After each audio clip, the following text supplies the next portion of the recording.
3 times with 3 different AIDS patients name the same man as their contact. A very handsome airline steward. Patient Zero is the name Dr. Dritz and the medical detectives used to describe this man, the airline steward, to protect his identity. Randy Schultz reveals that he was a French-Canadian named Gaetan Dugas, Patient Zero. One of the first cases of AIDS, the first person identified as a major transmitter of the disease. It was through Gaetan Dugas that they realized AIDS was an infectious disease. By the time they were done with this study, which became known as the cluster study, they found that 40 of the first 248 gay men who got AIDS in the United States had either gone to bed with Gaetan or had gone to bed with somebody who had been to bed with him. With Gaetan, you get a horrible combination of circumstances. You get a guy who has got unlimited sexual stamina, who's very attractive, so he has unlimited opportunity to act out that sexual stamina, and he's a flight attendant for Air Canada, so he gets these flight passes so he can fly all over and have his fun, in any number of cities.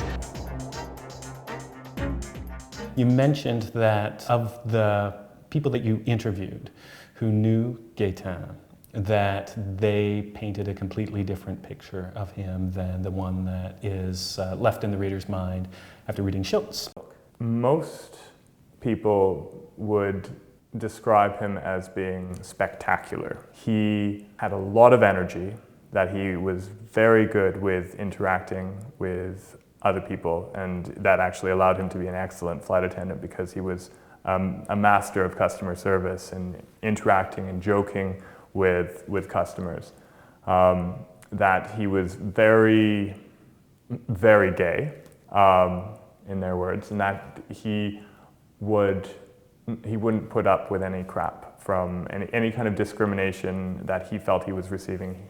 He would not put up with. Another thing that emerges is that he actually did some peer education work for AIDS Vancouver, and so that also kind of doesn't fit with Schultz's depiction. I don't think that that Schultz makes a direct sort of suggestion that this, guy was making people sick on purpose.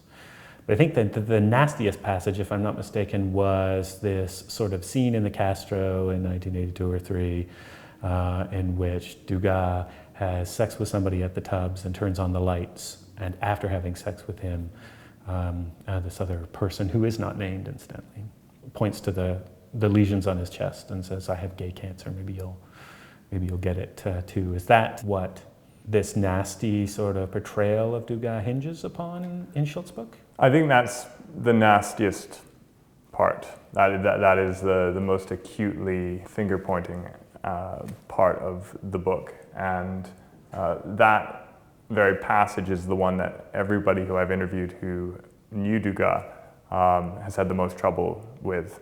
They say it does not represent the Gaetan that I knew. Schultz's decision to identify Gaetan by name in 1987 stems from, I think, a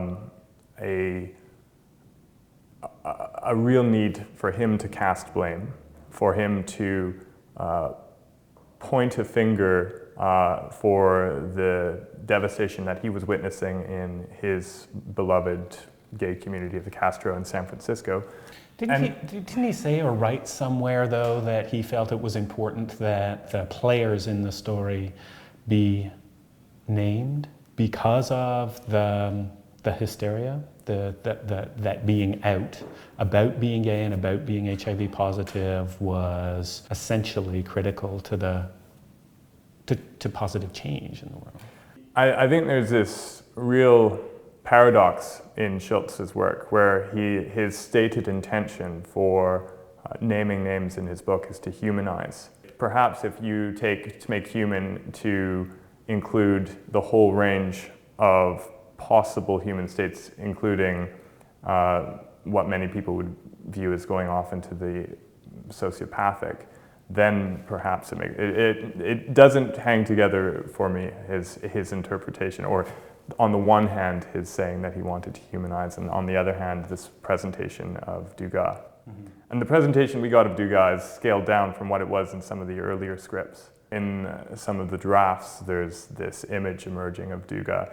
Really, the idea of Dugas deliberately spreading it and having a little game with people is written out, and that's scratched out in some of the revised manuscripts. Schultz appears not to have wanted his book. He had much grander aspirations for his book than just that storyline of Dugas. He felt that that was an important one, but that his significant contribution was his attack on the Reagan administration. Schultz was very resistant to the use of hanging the whole promotional strategy on patient zero. Mm-hmm. But as we know, they did. Mm-hmm. And about 25 years later, we still have the story. Thanks very much for speaking with us today. Thank you very much. It's a pleasure.